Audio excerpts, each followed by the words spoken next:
There we go. Ahora sí. Comienzo de la sesión número 91 de Tesos en Wi-Fi. Qué pena que ya tenemos 10 minuticos de retraso. Veníamos manejando y nos metimos por un lado donde supuestamente era más rápido, pero ya saben cómo eso de los mapas y el tráfico y demás. Bueno. Igual. So Peter, you were saying maybe multiple computers. Maybe this one will be fine. We'll just, how's the battery? Hey, Peter. Hello. How are you? Very good. Very good. Yeah. Okay. So Mr. Parsons will be here in a little bit. Oh, I think I had somebody who asked for the get to it on Twitter. So let me see if I can just send them the link right now.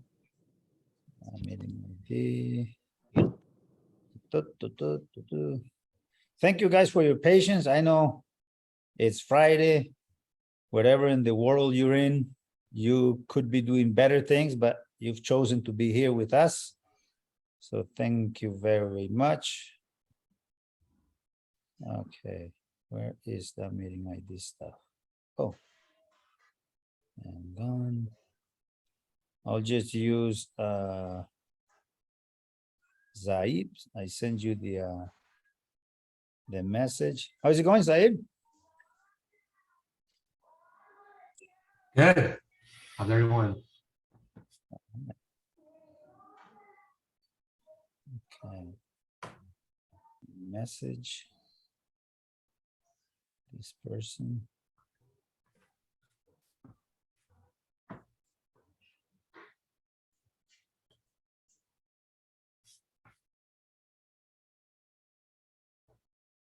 And there we go. Okay. Nobody gets left behind. There's a guy from Africa wanting to join us. All right. Wait for me. We are here in Elk Ridge, Utah. Quite a drive to get up here, huh? Yeah, it was. It's nothing, but still there are a lot of fields and cows and animals coming up here. So, okay, well, let's wait for Mr. Parsons. Looks like they're still moving in. The Peter Mackenzie here visiting from the UK, huh? I am. All the way from the UK. Yeah, kind of warmer in here, although it's been pretty warm up there, huh? It's been warm in the UK, but it's definitely warmer and drier here. Yes. Yeah, it's definitely dry. Right. Now, so What part of England do you come from? Which part of England? So northeast is a town called Hull. Hull. Yes, Hull. Okay. It's cold there. I think so, right? Yeah, it's often cold and rainy, but 2 weeks ago we recorded our highest temperature. The highest temperature in the history, right? Yeah. Yeah, a very good friend of mine lives in Birmingham, and they are frying themselves with the weather. Yeah, well, we're not used to it, so we have no air conditioning or anything like that. So, and our houses are designed to keep the heat in. Sure. So, well, a lot of people doesn't have to travel for summer vacation, right? Yeah. Stay home. Absolutely. They can stay home. So we were all cooking. Nice. So, Saib, you're here in the US, right? Yeah, I'm in Virginia, which is south of Washington, D.C., about 15 kilometers south of Washington, D.C., in near a city called Vienna, Virginia. Vienna. Must be warm and humid, huh? It's the same. I mean, it's normal for us, around 88 Fahrenheit. That a little bit humid, yeah. But usually around here, we get probably around like 7 o'clock, we get rain every day because it's sort of humid and hot all day. Then we get rain in the evening. So for the last maybe 3-4 weeks, sunny during the day and then rain around 6-7 p.m. in the evening. So it's nice. Grass is green, trees are happy. Yeah, we've been actually traveling down here in Utah. which the landscape is a lot different. I don't know if the screen okay. Just looking at some of the so used to having the two screens that you put all the faces up there. And so here in Utah, the landscape is definitely some what did I do? Oh, come on. Easy boy. We don't want to see something disgusting. Oh, nothing here is. Oh, here we go. Southern Utah. Come on. It's like being on another planet. Some of the places we visited. Yeah. Felt like we were on Mars, didn't it? Some days. Yeah. The landscape is definitely different. All the rocks and the formations. It does, as Peter says, it feels like we're on a different planet. There are some places that is so red. No wonder why they choose to film some movies. That you need no set. You're there and you don't have to prepare anything. These ones are like two battleships, I guess that's what they resemble. But yeah, the landscape down here is definitely different. So Peter, how's been your you haven't been here with your family, right? No, it's my family's first. Well, my wife's been to the US, but my kids, it's their first time in the US. So they've been loving the different cultural experience and differences in language. They've been enjoying that. Yeah. How are you dealing with the language? People just go around circle like because they hear him speaking and they're like, oh, you're not from around here. Yeah. So this is one of the arches, the mesa, I think is what it's called. Yeah, the mesa. It's kind of I don't know, we should be showing this because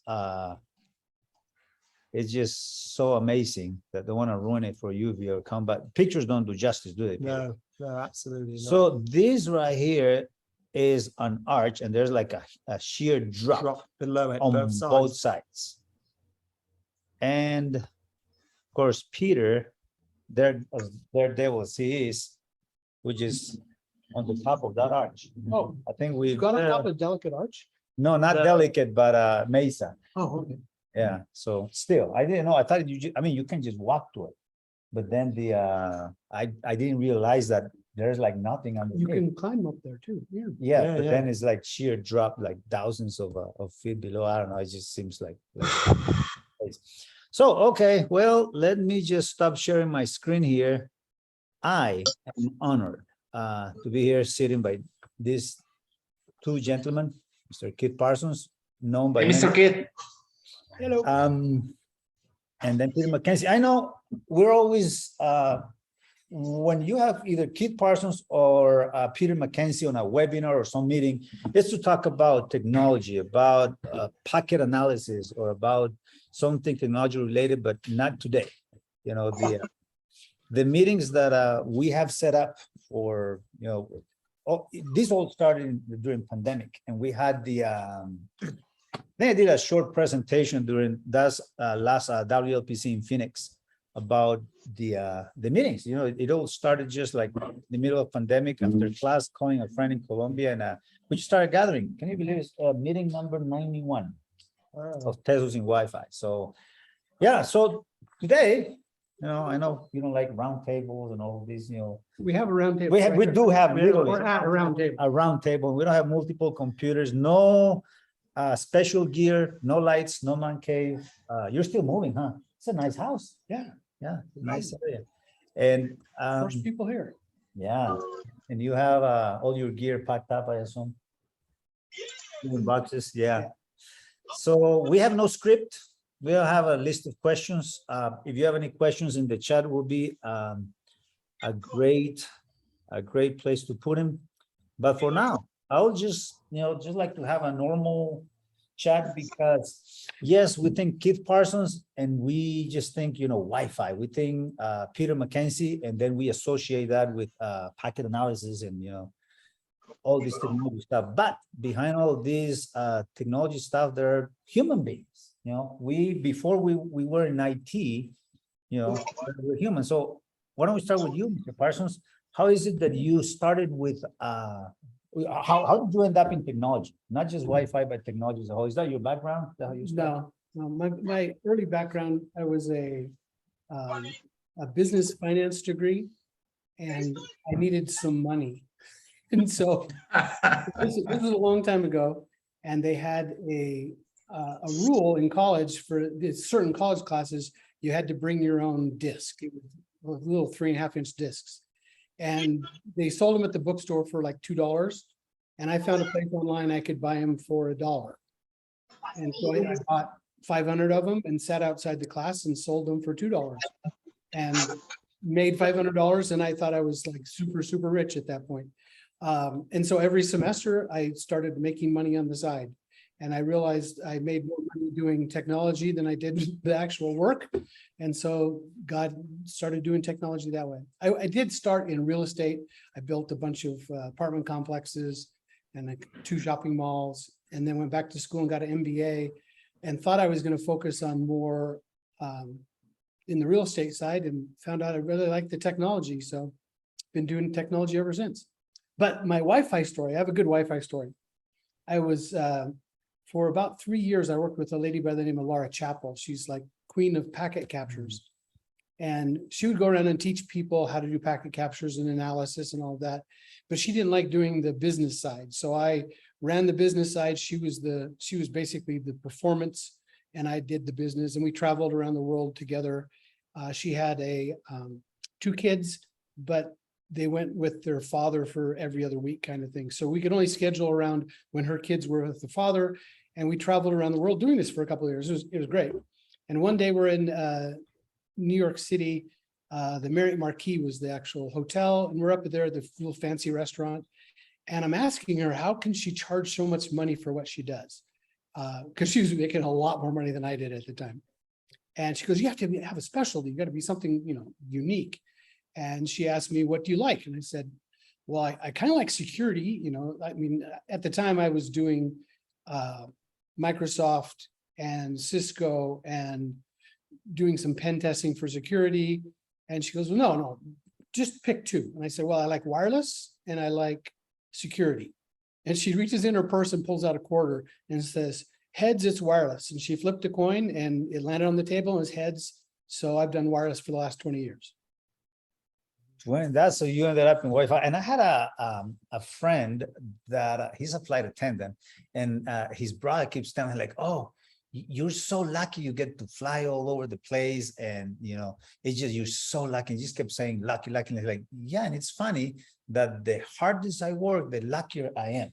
So it's not, I mean, you're a hardworking person, and you've done a lot of stuff in the Wi-Fi community. Interesting how you have Wi-Fi. Peter, what's your story? How you end up doing technology and doing Wi-Fi specifically? Yeah, it's a good question, actually. Some people might know this, but not many people do, unless you've received an email from me, is I'm actually quite dyslexic, quite severely dyslexic. So when I was at school, English, history, all of those sort of subjects, I just found hard work. But I slowly realized I got I don't know if people remember the ZX Spectrum computers.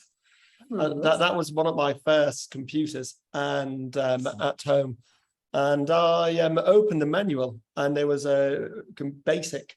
It gave you like basic programming language you could write on it. And I just found I loved doing it. Yeah, 10 print, and I wrote lines and lines of code, and it's what I enjoyed doing. So I sort of decided IT was going to be the direction I went in, because I found that's what I was good at. Better than, you didn't need to spell. Maths was always good for me, anything logical. I had a very logical mind. So I went and studied IT. I did computer science degree at university, and left university, got a job as a C++ programmer. So that was and for 2 years I was writing C++ code for a company which made telecom test systems. And I knew very little about telecoms back then, but we were writing test systems that we sold to Cisco and a lot of the networking companies they used to have to get compliance testing. So if you sold a router into Australia, it had to pass Australia's tests for compliance. But it was all we were basically testing protocols. And it's how I got into protocols. So we were testing, but when protocols, so things like ISDN protocols, something called R2, and I was writing all the software to test all these protocols. And then 2001-ish, there was a big telecoms crash, and all our customers, all the test labs that we sell this gear to, went bust. All these big test labs, and all our business dried up. So what happened was we got asked by one company, we had an ISDN tap, if you like, and said, oh, could we look at ISDN traffic with a protocol analyzer back in the day called EtherPeak. And EtherPeak was by a company called Wild Packets, they were called then. And I looked at this, and it ran on a Mac. It did back then, yeah. Classic. It ran on a Mac and a PC, and I looked at this software, and that being the only, everyone else in my company was electronic engineers, and I was a computer scientist. So I looked at it, and I was like, hey, this is cool software, and started analyzing our local network, and we ended up signing up as a reseller. So it's a bit of a shift in direction from going from becoming a protocol, and that's when I started doing protocol analysis in detail. We started selling the product, started doing some consultancy, and it just happened that it's one of the things we did, and this is how I got into Wi-Fi, was because we were sort of building back up as a company in a different direction. We applied for a grant from the UK government, where you could go to another company abroad. It was called a knowledge transfer scheme. The idea is you go abroad, you gain knowledge, you bring it back to the UK market. So it was decided I would go and spend 4.5 months working with Wild Packets in California. And they trained me to be one of their instructors, so we could teach their classes in Europe, because at the time they only taught that it's Wild Packets Academy classes, they only taught in the US. I also helped them with some of their coding, because of my coding background. On a product back then, they were going to release called WhenPeak. And literally, it was about a month before I was due to fly to the US, they launched the first ever 802.11 Wi-Fi protocol analyzer called AeroPeak. And I knew nothing about wireless then. I was like, I didn't even know what Wi-Fi was, especially in the UK. No one had heard of it. Sort of 2001. So I brought a little Netgear access point, the only thing I could find, and I did played about with this product, went to the US, and it just happens, a company called Planet Free Wi-Fi, now known as CWNP, launched CWNA in 2001 as well. So while I was out there, they encouraged me to get this CWNA certification, get an instructor level pass. And it's while I was studying for version 1 of CWNA, I fell in love with, I literally say I fell in love with Wi-Fi. I used to go back to my little apartment every night, read the book, and I became amazed that it works at all.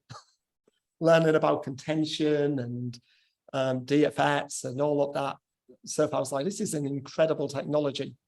And the rest is history. Really. History, yes. Now, Mr. Parsons, between you and Peter, you've traveled all over the world. Many of us are just starting with Wi-Fi and have young families. You have, I started with young family. They're all old now. So. But you say you were traveling a lot back then, I'm sure when they were little. So yeah. How did you cope with it, and what advice would you give any of us that still have young families and are kind of afraid to leave the nest and don't leave the kids behind? And how do you deal with it? How did you made it? I learned about big rocks. Big rocks. Big rocks. Okay. So the story is you take a jar, glass jar, so you can see through it, and you fill it with sand and then gravel and then small rocks and then big rocks. And it's all about the order. If you put the sand in first and then the smaller rocks, then the medium rocks, the big rocks poke out the top and they don't get a fit. So if you think of that as your time, and the big rocks are the things you really care about. So if you put those on your schedule first, and in the example, you put the big rocks in, and then you put in the smaller rocks, and then you put in sand, and then you can still put in beer, because there's always time for beer, right? I don't drink beer, but it makes for a good story. So for me, the big rocks, the things I had to put in my calendar first were my kids' football matches, their swimming classes. My daughters were in one was in gymnastics and one was in dance. So the first thing I did at the beginning of every quarter, actually at the beginning of the year, but then I re-looked at every quarter, was I filled in all the important things in my life. So kids' birthdays, whatever the things I couldn't miss in my family's life. And then put work around it. And so when someone called to say, oh, we need you to come here, I'd say, well, I have something already scheduled on the day. Could we move it on a different day? And I don't think I missed a single one of my kids' important activities.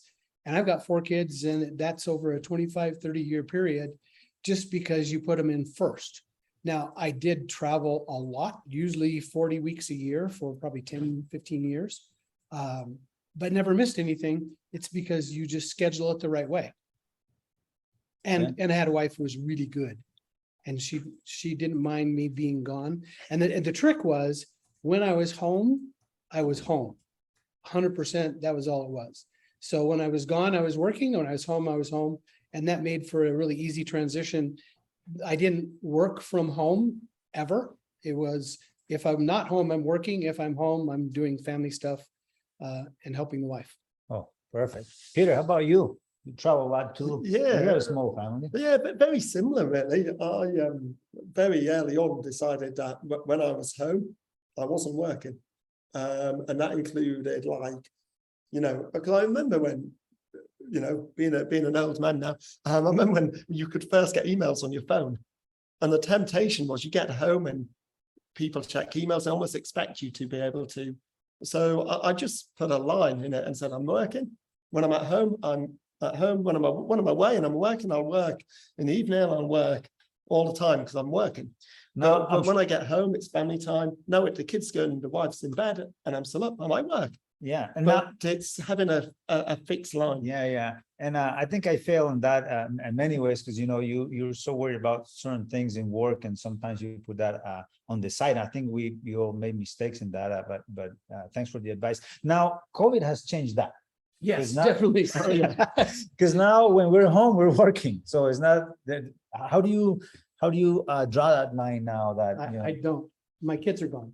So my wife expects. Well, I'm also one when I'm on vacation. So there's a difference. There's a family trip. So Peter's on a family trip. He has his kids here, so that's a family trip.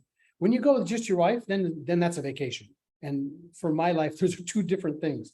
And we try to get them both in, every year. But when we're on vacation with my wife, she knows that I'm going to work 2-3 hours every morning, because if I don't, I can't relax. So unlike some of you who are used to, especially the people in Europe, I can't believe they take like a month off. I want to work every day. I want to, then I can not have to think, and I don't worry about things. So if I can get 2-3 hours of work in the morning, I can play the rest of the day. Yeah.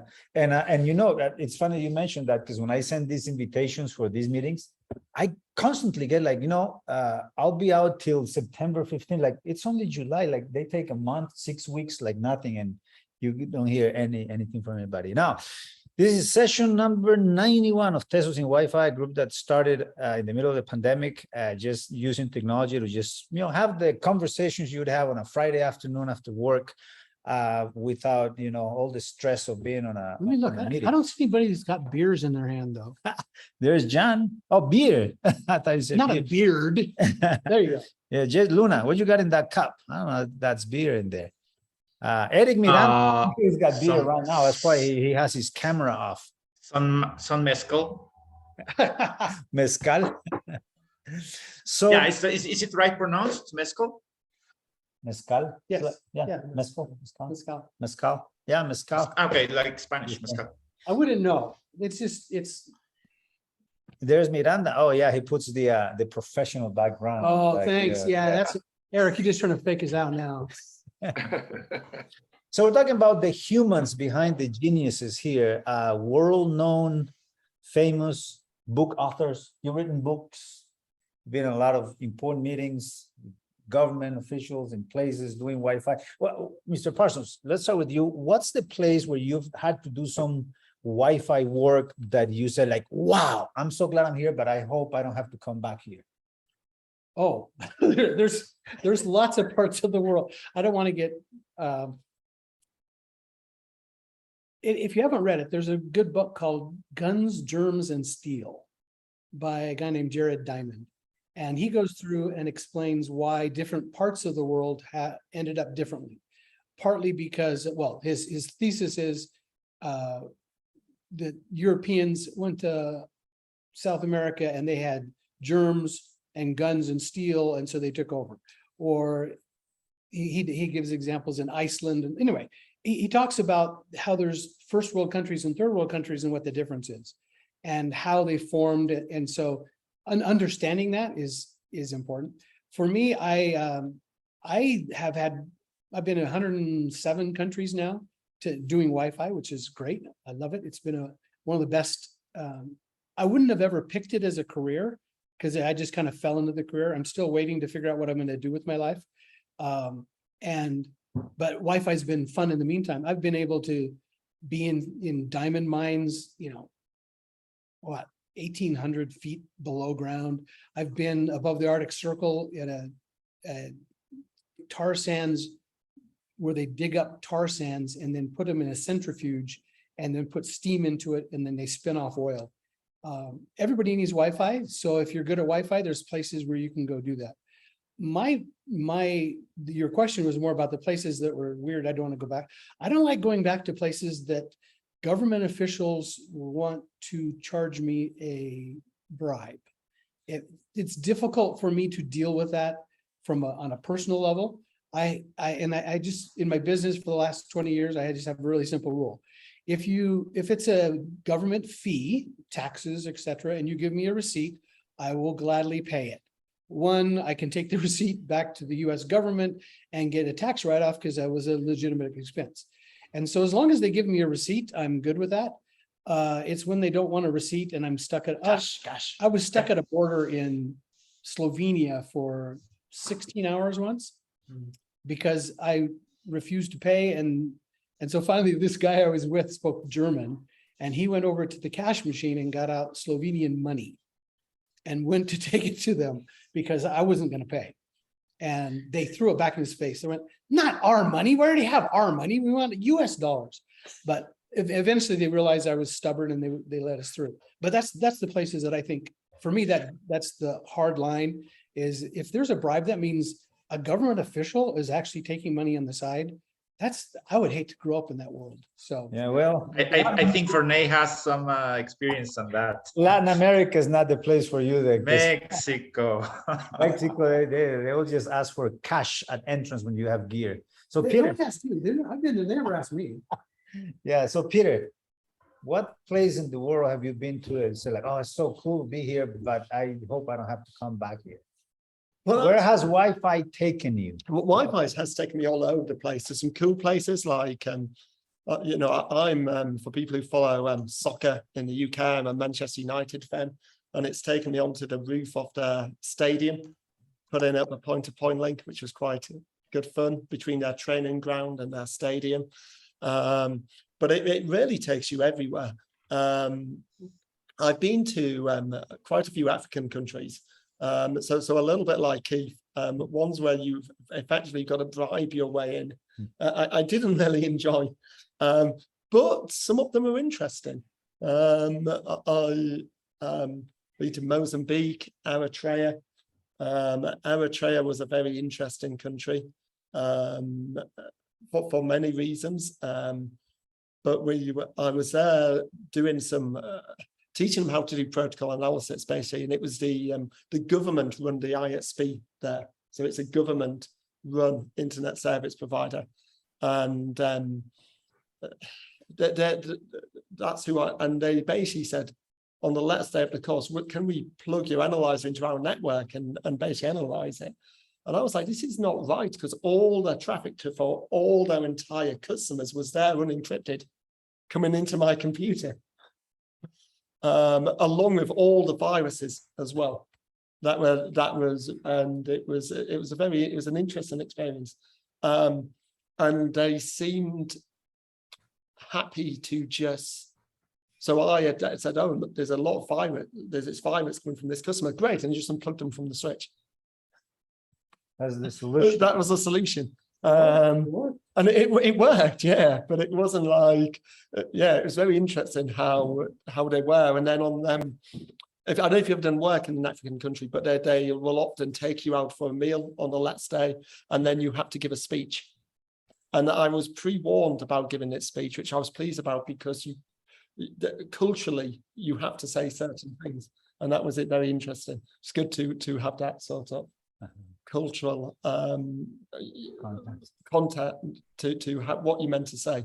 So some of those things, but again, I found it very interesting and fascinating. And I know I said I wouldn't turn this into a technical conversation, but we got to mix it because that's us, right? Yeah. We think that way all the time. So. Yeah. So being from Latin America, I was pretty much born and raised Catholic. Are you a man of faith, Mr. Parsons? Do you have? I belong to the Church of Jesus Christ of Latter-day Saints. I'm Mormon. Been that way my whole life. All right. Yeah. How about you, Peter? Yeah, I'm a Christian. So I go to a church in the UK. It's an Anglican church. We are. It's actually a very small church that we about 20 of us just started on a council estate. Now I don't know how well council estate translates, but it's basically probably the poorest area of the town I live in. People living in big high-rise flats, very small flats. Welfare. Yeah, on welfare. So we started it. Which was it wasn't a plan, but it was right in the middle of lockdown when we couldn't meet, so that was quite difficult. But it's been good as things have opened up again. We've been able to start to youth groups and various things to try and support the local community. All right. So 20 families or 20 people? 20. There's about 20 people went to serve the church. Wow. That's including children. Oh, so there's just a couple families. So it was about 4 families and a couple and 2 like single couples, and then we Saturday we there was already a church there which had about 6 people, so we sort of merged with them, but we're now getting about 60-70 people along, so it's growing. Yeah, it's growing. So Mr. Parsons, when you're not doing Wi-Fi and working, what do you do with your time in here? You cook? Do you? I love to cook. I lived in China for a couple of years, so I love cooking Chinese. All my family loves that. I live next door to my daughter, and she has 4 kids. And every Sunday we have about 20 people over for dinner, and I cook about every other time. I have 12 grandkids, and so go visit them a lot. I used to do Ekahau a lot, but now sold that business back to Ekahau. So I did get a chunk of my time back, and I like going places. My wife retired last year, so we do stuff together. Nice. So I'm sure COVID, I know it stopped your travel plans. Like it stopped. For a little bit. It stopped travel plans for people paying me to travel. Now I have to pay to travel. And I can tell you, I would much rather have people pay me to travel than pay for my own way. It's way more fun. Yeah, absolutely. So Peter, what do you do when you're not doing packet analysis and teaching? Yeah, well, I've lots of. I'm one of these people who have lots of hobbies. I don't get a chance to do many of them now. But I probably the favorite sort of sports activity I like is rock climbing. I used to rock climb 5 times a week. Now it's odd occasions when I get a chance. But I'm quite involved in the church. I run the youth group there, so I do a lot of youth work, which is good fun. Because it allows me to be, a child again, which I enjoy. Now, for those like you ever really left. Yeah, like I ever really left. But yeah. Now, for those of you who don't know, we were at a conference in Prague a couple of years ago. I don't know if you were there with us, probably not. But when yeah. So we were at a bar.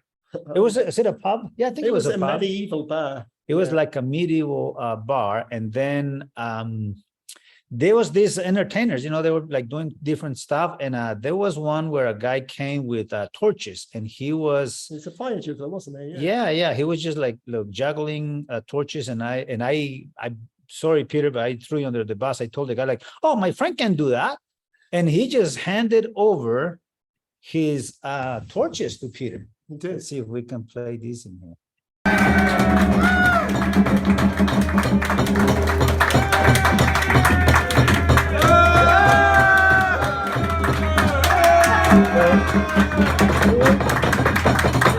So Peter, you're pretty good at juggling stuff. Yeah. What's the most dangerous things you juggle? I mean, fire, I think is dangerous enough. Yeah, fire, knives. Trying to think of, many fire and knives. I saw a guy, Juggling he chainsaws. juggled a chainsaw, a bowling ball, and a tennis ball. Yeah, so I've done bowling balls. I've never done a chainsaw yet.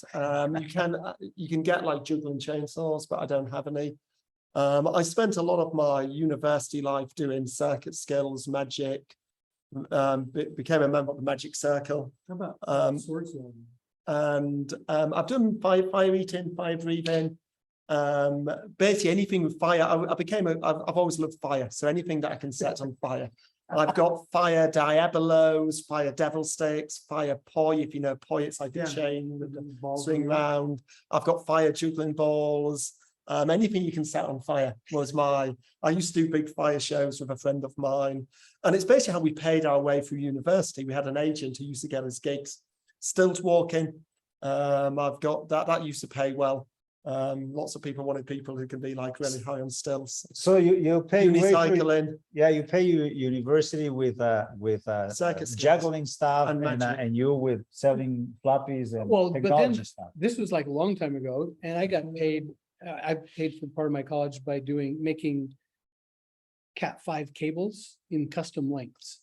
Oh, So you just sit with a big spool and I'd put heads on and ship them, and it was like, I can't believe how much people paid for that. yeah. Until they started selling my book. Now during this pandemic and the last recent years, I mean, a long time ago, I lost my mom. That's been hard on me still, been like 16, 17 years. And I lost a couple of friends just the last couple of years to cancer. They were like young, healthy, with young families, and I kind of got scared, like, man, it can happen to anyone. And that's kind of like why I have Peter here, because we were talking earlier this year, and I said, we should start talking about the kids. And I said, you have 3 kids, I have 3 kids, they're about the same ages, we should get together. And said, well, I think we should. So why not? We just make time, and here we are. So I don't know, I kind of developed this fear for like leaving family behind, and it's like that and taxes, right? It's the only thing we have for sure. So the human behind Mr. Parsons, what do you fear? You fear anything? Is there any things that make you lose sleep at night? No, I am really good at sleeping all night. I let my wife do all the worrying, and she wakes up like at 3, 4 in the morning, and she'll be all worried. And she's like, how can you sleep? Like lately I've been sleeping till 8 in the morning. And by the way, I like it. There's a nice sleep where you don't have to have an alarm. And so, nothing keeps me awake. What makes you happy? Learning new things. So last week I took a class, and I learned how to, I actually made a bronze sword from the Greek period, and I made a Spartan sword as well. I actually molded it, put it in sand, did a sand casting, melted the bronze, poured it into the thing, and then shaped now he wouldn't let me put the teacher wouldn't let me put a sharp edge on it, but I have a grinder. I can probably put a sharp edge on it. You can probably do But it. yeah, what makes me happy is learning new things. So I like taking like weird classes. And I learned how to bake artisan bread, and it's fantastic. So Peter, what do you fear and what makes you happy? Yeah, well, I'm a bit of a strange person, I think, when it comes to fear, because most things that make people scared make me excited. So I've said I like rock climbing, heights. I get excited about going up high. and like feeling like really it's the adrenaline much. So a lot of the things that make me happy are things which would make other people fear. I think in terms of their life, my faith has been incredibly important to me over the years. And there's a line in the Bible that says, in all things, God works for the good of those who love him. That's been basically my comfort, that in all things, good and bad, I know that God's in charge and sovereign. And therefore, even when bad things happen, knowing that that's because God's ordained it and he's doing working for our good through it, even if you can't see it at the time, that's been, that really comforts me, allows me not to worry as much. So, you know, I'll tell you something I don't like. I don't like those little black beetles. I'll tell you why I don't like little black beetles. This is probably my biggest fear. Is because when I was little, we always used to get them coming in the house in the summer, and we had my nan wallpapered my bedroom, and she wallpapered over the air brick, and the beetles came in the air brick behind the wallpaper and started nesting. And then I woke up one day with my wallpaper, fell off the wall, and all these beetles flew into the room. Now, I don't know if you've ever tried to get rid of beetles, but if you try and stand on them and crush them, they sort of half crush, but they still plod on. If you try and flush them down the toilet, they just float and swim around, and you just can't kill them. They'll just, whatever you do, they just plod on as if nothing's happened to them, you know, their head hanging on, they'll keep plodding on. Keep going. And I've got a dislike for the little black beetles, which just seem to live forever, whatever you try and do to them. So there you go. Your other favorite, fire.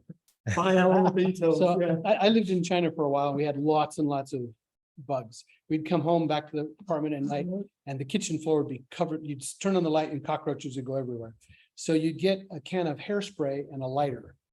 And yeah, that works really well. Now, I did have it one day. I was getting some cockroaches and a spider jumped at me and I almost burned my face.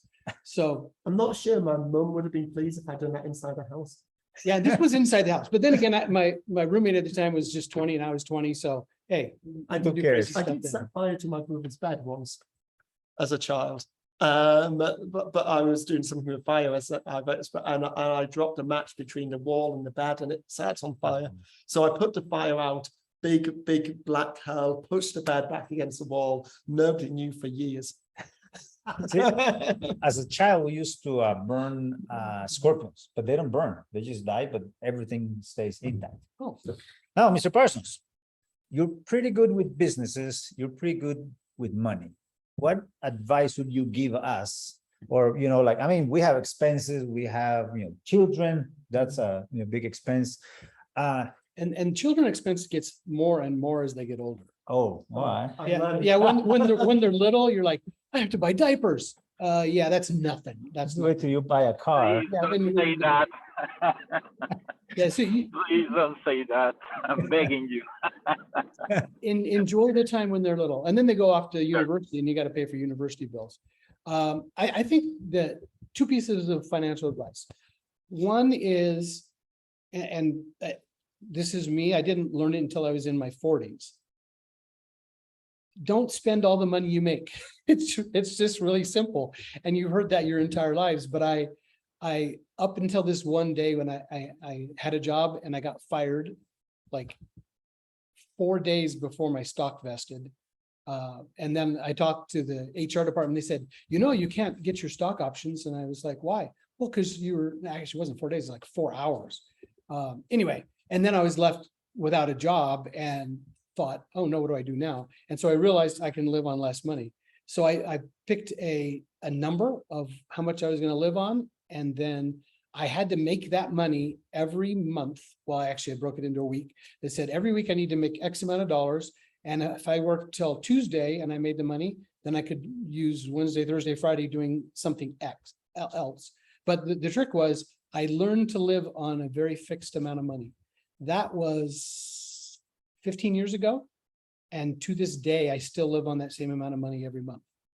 That in spite of having kids go to college, you can find a way to live on a very fixed number. So don't spend everything that comes in. And then what happens is, at least this is what happened for me, is I took all the extra money and put it into a different pool that I could use for investing. So I want not investing like in the stock market, investing back in me. So I would use that money to take a class, or a thing I did with Fernay is I did a Wi-Fi stress test at the school that he worked at. He was part of it. And that kind of, I mean, it was $26,000 that I invested in the gear to do that test. But then that test had 60,000 downloads. Companies tracked me down to have me work for them, and started the WLPC because of the people who were interested in that. So I used the extra money to then risk. It could have been I lost everything, but as it was, that investment, I ended up selling half the gear and donating the other half, but I made my money back in more work. And so living on just that fixed amount. So living on a fixed amount is the first one. The second is, most of you on the call are men. And so we have wives or significant others. Make sure they feel really comfortable. I have, in the last 25 years, worked 18 months for someone else. The whole rest of the time has been for myself. And what I found that made it so easy is, I call it the bucket system. Money comes into my business bucket, but it drips into my family bucket at a constant drip. That my wife knows the same amount of money is coming in every month. The bills get paid. She has no idea whether or not I have 100,000 in the bank or a -10. She knows nothing about that. All she knows is that the kids' school gets paid for, the kids' clothes get paid for, we have money to go on vacations, and everything is constant. Business is not constant, it's terribly volatile. So if you can put a buffer in between that makes her happy, and if the wife's happy, life's happy. It's a very true statement. I've been married 42 years and I support that message. All right. Peter. Yeah, I'm not sure I've got much to add on that. I would say, though, you know, very similar things. I would say, though, just being, don't undercharge. It's okay to turn work down if someone's not paying as much, because whatever you charge one person, then they'll that'll be the rate that everybody wants it. So yeah, don't be scared to say no if someone's not willing to pay what is you know, as wireless professionals, you work hard, you've invested in yourself with certifications, with exams, so recognize your worth and charge the right amount of money. That's something I've learned a lot, because I think too many times people just go, oh, you know, the customer goes, oh, well, can we not have it cheap? And they go, oh, people almost desperate for the work that they'll charge less. Whereas actually I would say, no, it's okay to say, actually, you know, I'm a CWNE or whatever level you are, I actually go and get someone, but they won't be as good. That's fine.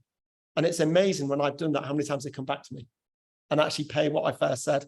But just be willing to turn down the work, then just lower your prices. That's something I would say. It's something I've learned. I wasn't very good at early on, so this is something I've learned from experience. And I've got better and better at saying why. Yeah, saying yes, I'm expensive, but this is why, and this is a benefit you're going to get. Go somewhere else if you want. And sometimes they'll go somewhere else and then come back to me because that's failed and they didn't get what they wanted. Sometimes, but very often they'll just go, yeah, okay, we'll pay that amount. Yeah. I have another piece of advice. And this came from a couple of years ago. I was developing a new ECHO troubleshooting course, and part of it I wanted to have some hardware that didn't interfere with anyone else's business. So if we use Cisco in class, then the non-Cisco guys would be upset. If we used anybody else, so I went to Microtik. Now, there's places in the world where there's a whole lot of Microtik business.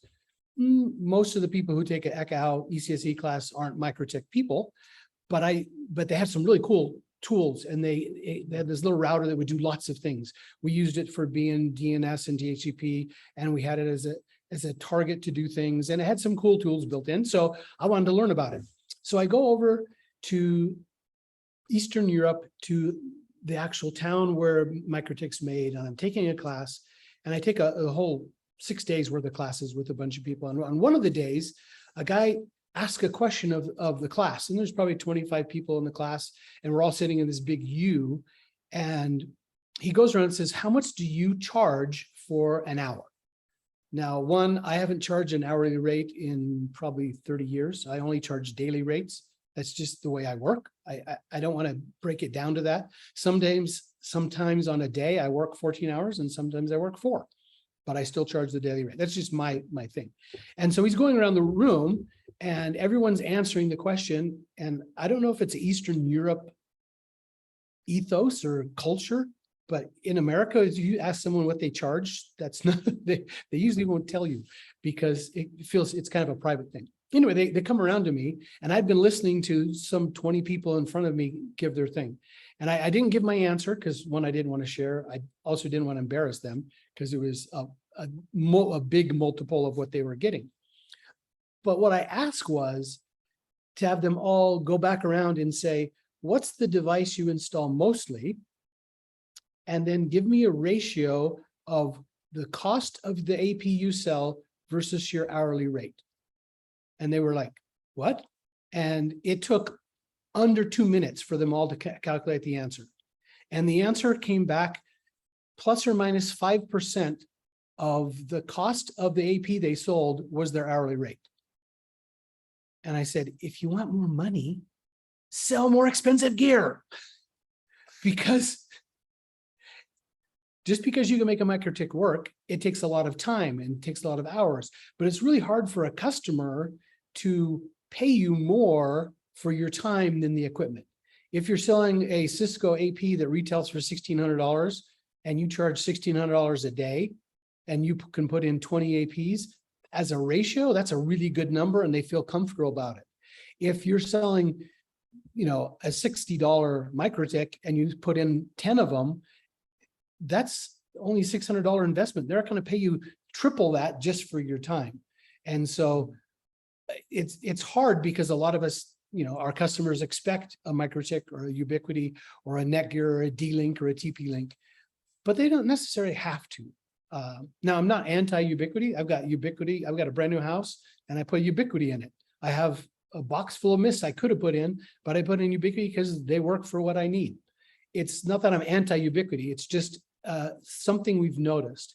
When we did a survey internationally out to 1,200 people to calculate to have them report what their salaries were, their compensation, we had them do answer, what's the vendor you do most, Cisco, Aruba, Ruckus, whatever. And there is a huge disparity between enterprise class APs and what you get paid, and SMB APs and what they get paid. So if you want to get paid more, then you just need to be in a different bracket. It's not fair and it's not right. I'm just stating how it is. Yeah. Well, these are the humans behind the geniuses. Mr. Parsons, once we leave this earth, how do you want to be remembered as? Like, you want to have a legacy? I mean, you already have a legacy worldwide. Hey, just because I have white hair doesn't mean you should be asking me questions about dying. No, but I don't know. It's just, I have this thing that it's just, I don't know. It's just like, that's the only thing we have for sure. But what's your legacy? What do you want to be remembered as? I don't know. Maybe when you retire, then nobody, like, where did he go? I don't know. Maybe He retired. Went to Costa Rica and live on the beach. I don't know. Actually, no, I want to retire here. That's why we built all this. Beautiful. That I love my family. And that they love me back, because I know there's families who don't really get along really well. And it's kind of hard to, I mean, I've got 4 kids, 4 in-laws.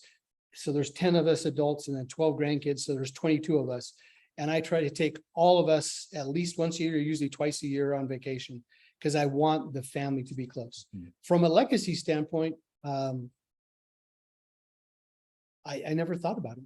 I just went around and saying, I mean, I built WLPC because I wanted a conference I wanted to attend. I did the ECHO training courses because I wanted to teach people how to design really efficiently, and it just happened to be a thing I did. So if I'm remembered for being a good teacher, I'm good. That's all I need.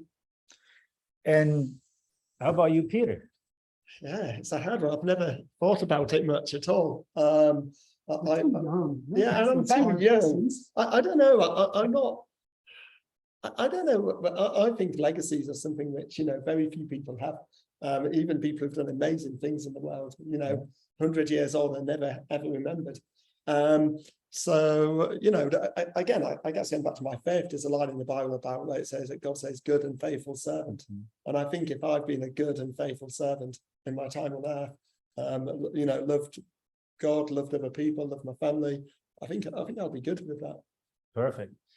And to Mr. Parsons' point, I think I'm one of the testaments that your legacy lives on, because I am who I am when it comes to as an instructor and a professional from what I learned from you. I'll be selfish to say that, you know, I am, you know, who I am because of my hard work. You need somebody to look up to. You need a role model. You need somebody that inspires you.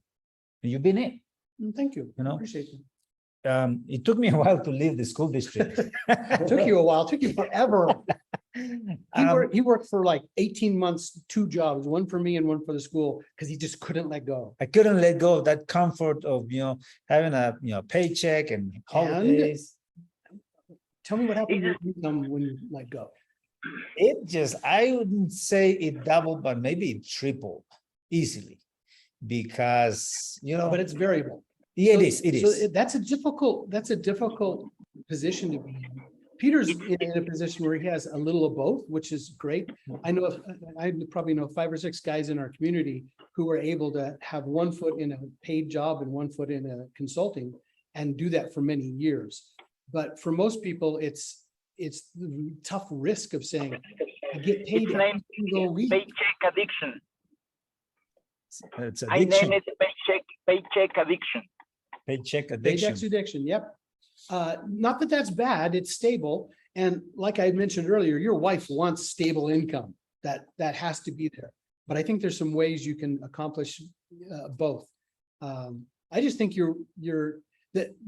I've talked to a lot of people about they're just like, I can't leave my job. I'm like, you know, whatever they're paying you, they're also taking money from customers who you take care of, and they're making their profit, and they're paying for your vacation and your travel and your insurance. They're paying for all that and a profit. And what they're giving you back is stability.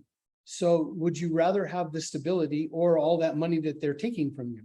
I mean, your company is taking that money from you, and you're making a trade-off between stability and that extra income. If you want extra income, there's one place you can go get it. If you can do side jobs, I didn't know what a side job was. Like, I grew up, my dad was in the military. He was on a very fixed income. My father just died last year, and we're going through his documents, and he shows every penny he spent for his entire year since he was 16. So he was really good at outflow. He controlled the outflow.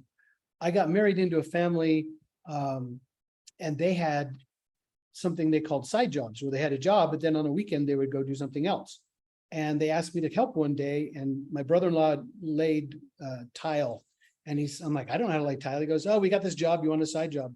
So I went with him, and I didn't know how to lay tile, but I carried tile boxes and hod and all the mix and stuff all weekend for him. And all I did was carry stuff around. And on Sunday night, when we finished this restaurant, all the tile in the restaurant, he gives me $500 of cash. My life since that day has just been a series of side jobs, because that was like so intriguing to me. My father was all about controlling outflow. And what I learned is your income is all about in controlling the inflow. Yes, budgets deal with the outflow, but income can be variable as well. It doesn't have to be fixed. Great advice. I'm just honored to be here with these 2 geniuses. But as you can see, they're humans. They have families, they have kids, no fears. These guys are like fearless. I'm like full fear. That's why it took you 18 months. That's why it took me so long to leave the school district. But But since then, you bought a building. yes, got a building in Bogota. We have a gym down there. Yeah, you mean you've taken risks. I've taken risks and I've done pretty good thanks to that push and that motivation, that inspiration. But for the community, you know, this is what it's all about. That's what WLPC is all about. That's what Tesos in Wi-Fi is all about, is community. And What is Tesos? I see it all the time. Tesos, yeah. Teso is a Colombian word that means like hardcore skilled at something.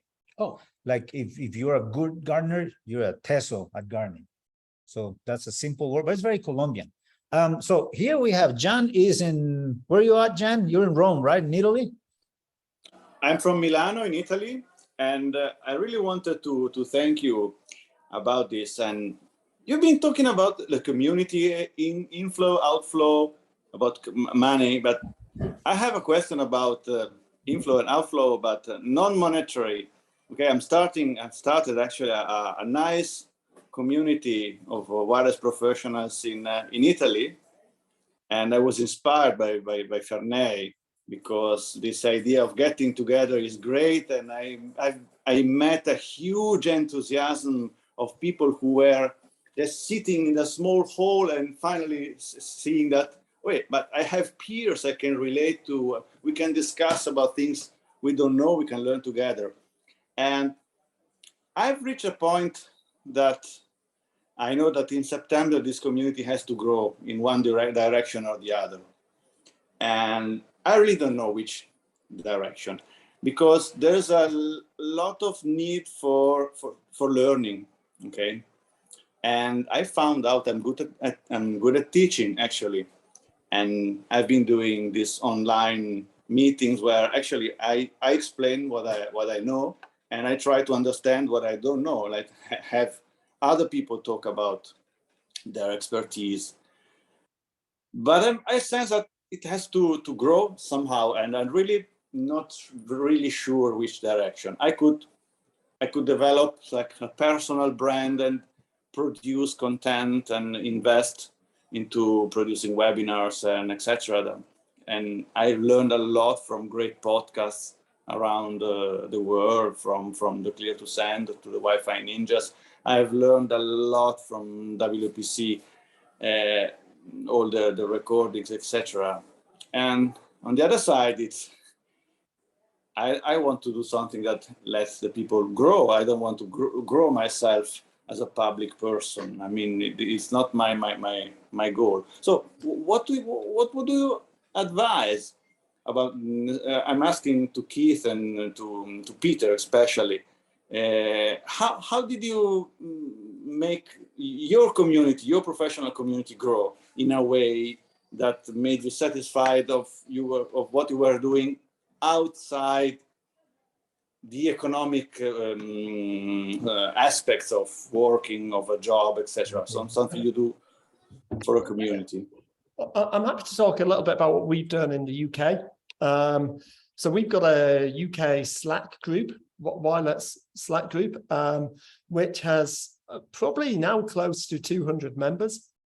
Not all of them active all the time, but and then we've held various events.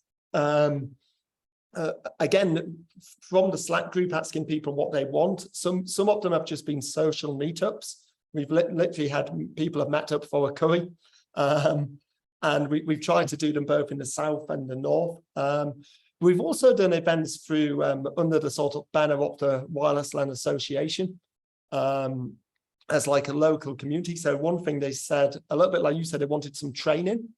So we got just booked a room. We actually managed to find companies that would sponsor the event. So they would basically pay for the room and maybe some lunch. Sandwiches, so it wasn't a big cost. And then again, if yourself, you said you found you're good at teaching, you could maybe, we did one on design and we did one on troubleshooting, but and I just taught a day's sort of training class, and we charged a small amount to cover basically the costs.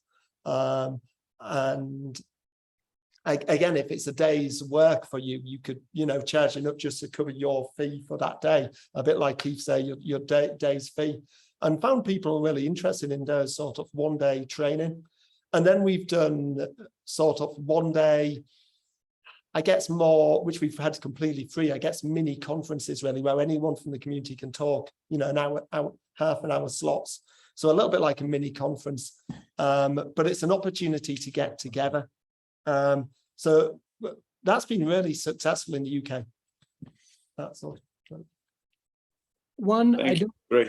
I don't think Peter or Fernay ever tried to become a personality or to become known. It was, I just started it because I wanted to hang around people I like to hang around.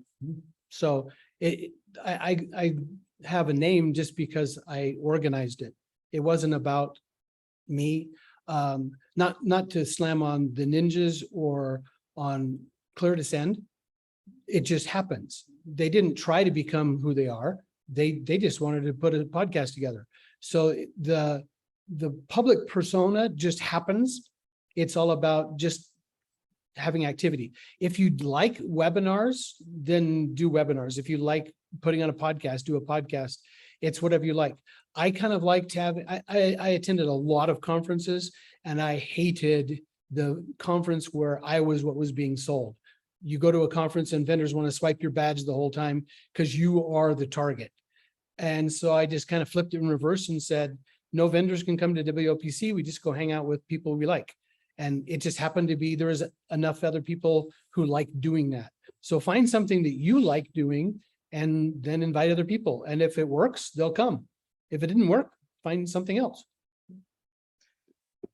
Yes. So Great, thank you.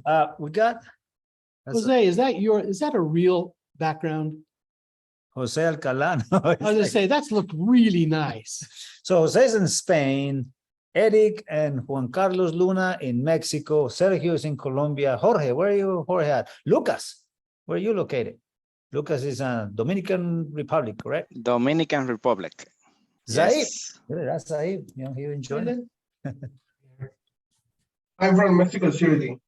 Oh, Mexico, yeah. And usually, here sometimes we have 15, 20, 25 people from Argentina, Chile, from Central America, here from the US. We have guys that join. Spain, big contributors to this community, big contributors. So I think with this, we get to the end of this session number 91 in English. We haven't had very many in English, but all these guys. That's why no one showed up today, because it's in English. They couldn't listen. Yeah, no, but you'll be surprised the amount of views we get. I mean, it's not like I'm gonna break YouTube or anything, but the amount of people, it's Friday, and some say like, we have end of week meetings and stuff, but we watch them later, and we constantly get feedback from all the people that watch it later. So thank you very much for your contributions, for participating, Peter, and then Mr. Parsons. Always an honor to be here with you. Again, this was a technical but non-technical session about the humans, because that's who we are. Thank you very much. Blessings to all. I'll see you next week. Have a good weekend. Thank you very much. Have a nice Bye. weekend. Adios. Bye. Bye. Thank you, Peter. And Fernay. Ciao. Adios. Thank you, everybody. Bye, Jan. Hasta luego. Adiós. Jan from Italy. Ciao. Ciao.